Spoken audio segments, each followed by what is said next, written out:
for me, when I'm on the court, it's like I'm doing a duet. It's two people in a tiny little room. Yeah. So you're both negotiating time, space, lines, angles, in addition to being competitive, intense, tactical, strategic.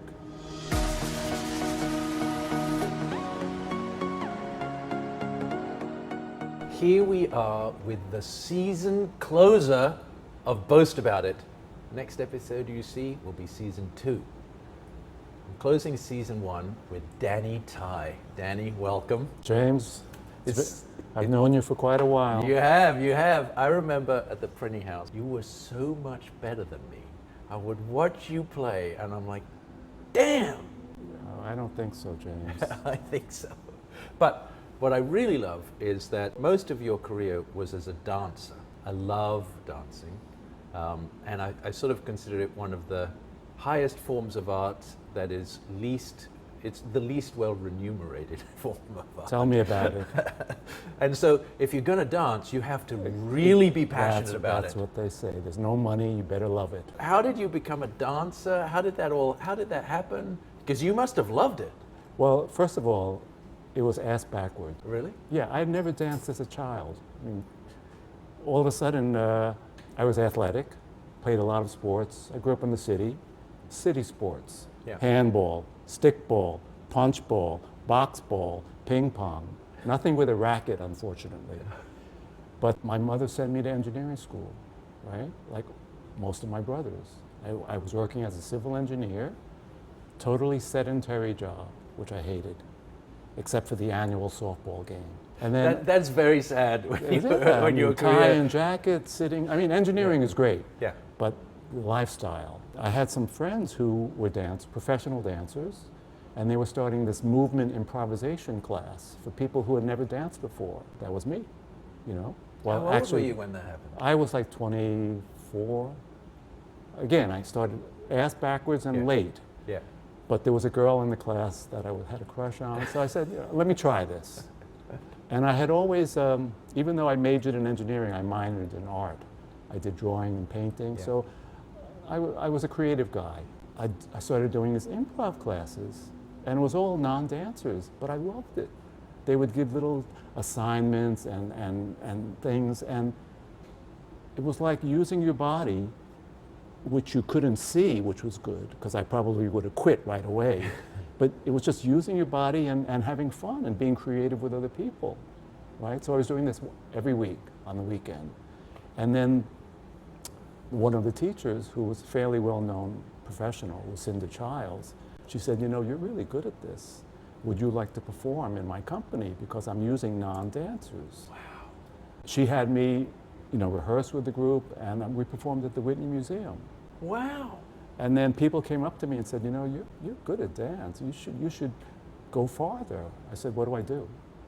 I didn't know anything. I never even went to parties and danced as a kid. So they said, well, now you study technique, dance technique. What's dance technique? Luckily, I had another friend who was studying dance technique at a certain studio. And I went to that studio.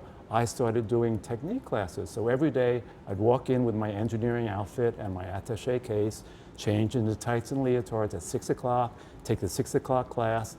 And it was like time stood still, James. It's like when you play squash and you come out and what day is it? You're totally like, in the moment. Forget about time. Yeah. You're so in the moment and you're using your body so fully. It's like you walk out and it's like incredible. So I love the creative side with improv, Yeah. and this technical side because I was an engineer. Yeah. I understood the stuff about, you know, kinesiology and how when you plie, your legs form an arch.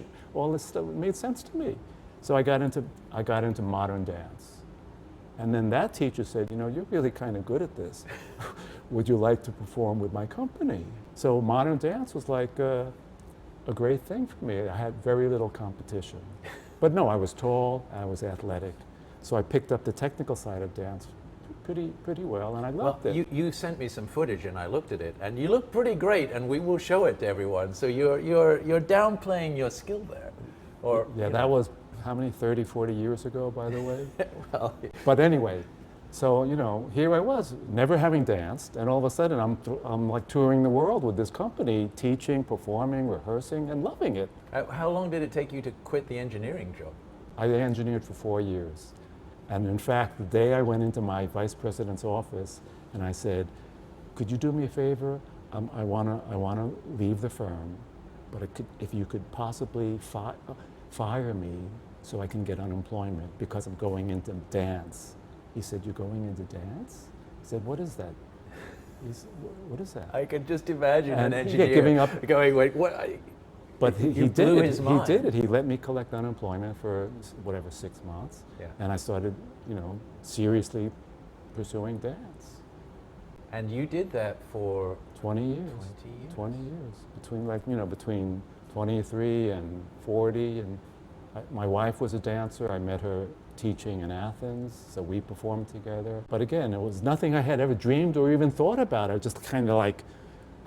Well, I really, I'm inspired and impressed by it. I think it's just fantastic. I really am. But then, here's the ironic thing, James. The whole time I was dancing, Yeah. my contract said I could not play squash. Oh, really? They could not risk my twisting my ankle, hurting my, you know. What, an injury in squash? No. So I had to hang up my racket for like 20 years. No way. So you had started playing I had squash started before. And that's another story. I had So just start there. Oh, this is great. I So had an architect friend yes. who said, you want to go play squash? I said, literally, what's squash? Yeah. Because growing up in the city, you know, you never read about squash in the New York Times. You know, there was no coverage, right? And I had never seen it, heard of it. So he took me to the West Side Y. Where they still have squash. But then it was even older. You go through the little wooden doors like remember. Alice in Wonderland. Yeah. You go in a tiny little door Yeah. and you go into this white room, Yeah. totally illuminated. Yeah. And it was like, and he showed me what to do. And I said, oh my God, And, there's and a so that was sport. even before you were 24? That That was around then. I was engineering and he took me. So you sort of took up the dance and the squash similar periods of your life. Yeah. That time I played with him because I had done all those, you know, those kid sports, right? And now I said, oh my God, there's a sport like this? It had all the things that I really loved. It was three-dimensional. I couldn't believe that. Yeah. And it was lines, it was angles, it was running, it was hitting, and it was all contained in a little tiny little room. That was back when the rackets were round and wooden. Yeah. James, I'm going way back. Yeah. But then once I started dancing, I couldn't You play couldn't. anymore. So for 20 years you were a dancer and not a squash Yeah, player. which was, you know, the good thing about it is you get so into your body, you know, your body becomes your instrument, you know, you learn how to nurture it, how to take care of it. Well, I've always wondered whether dance would help a squash player. Oh, I think so. Because for me, when I'm on the court, it's like I'm doing a duet. It's two people in a tiny little room. Yeah. So you're both negotiating time, space, lines, angles, in addition to being competitive, intense, tactical, strategic. I mean, all those things are happening. It's like one of your other guests said, it's a crucible. All these things are all of a sudden in play.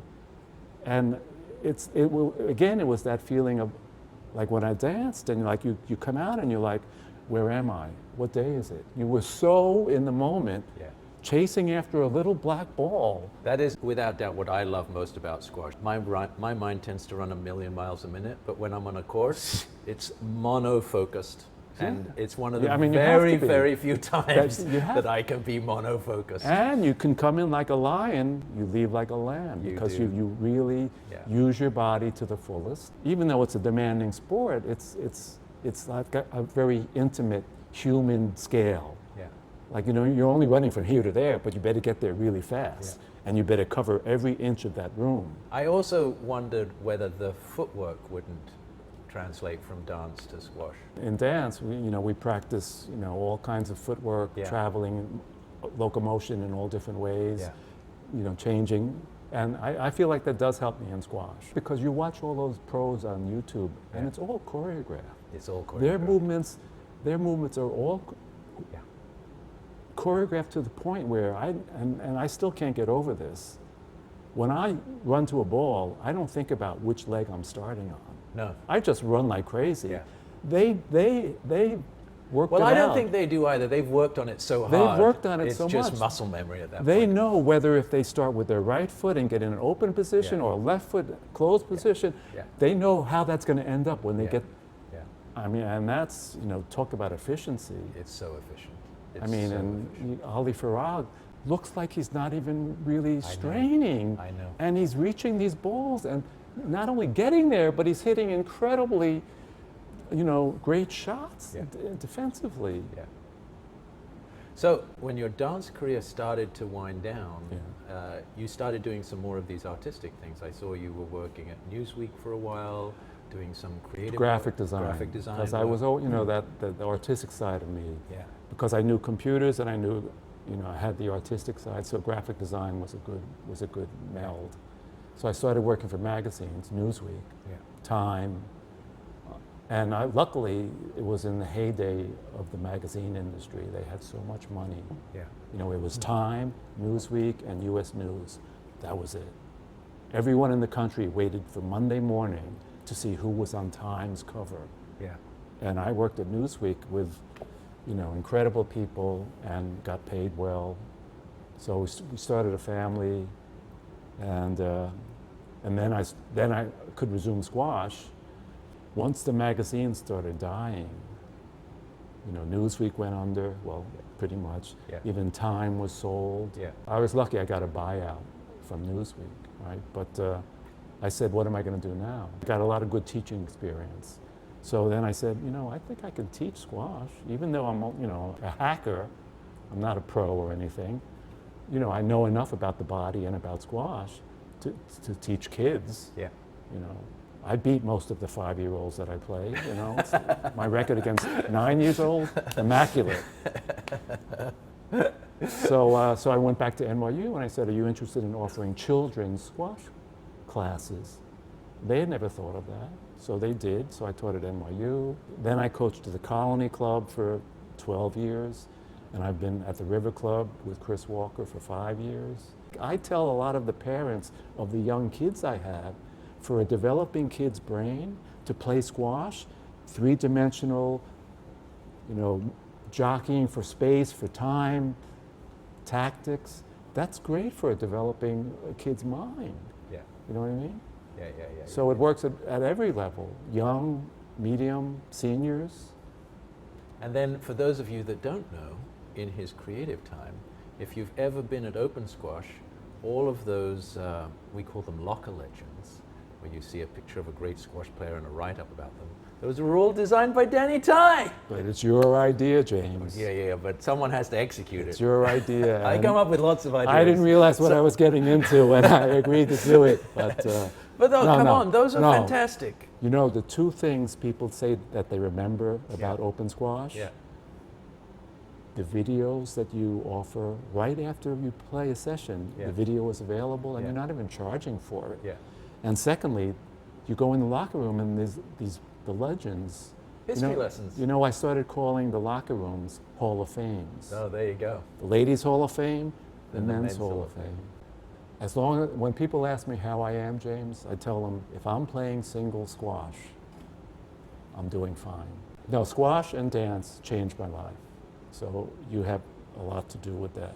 Danny, thank you again. Thank you.